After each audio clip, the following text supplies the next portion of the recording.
हम राख नजर आसमान पर मार के शरीर को तू बेचने को मान कर राज्य कहानी शुरू भेले भागे पेट से हजार को ये कम ना में खत्म संसार का अल्लाह कोई नहीं भाई अल्लाह कोई नहीं भैया पैसा से चले है जीवन के भैया सोना के घर के टूटे मरैया दुनिया के स्वाद मात्र में बाप बाकी के चीज मिले फेंक रुपैया बाकी के चीज मिले फेंक रुपैया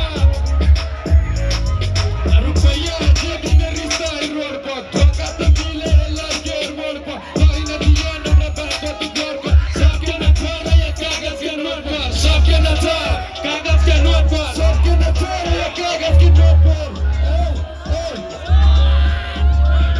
अभी पूरा हाल चल राज्य में चल बल फैसले बेड़ा में बंद दौर कर बल कहानी चले घर घर नाम मात्र काफी बेड़ा पूरा पत्र बेसी नहीं दुकान पर हर तो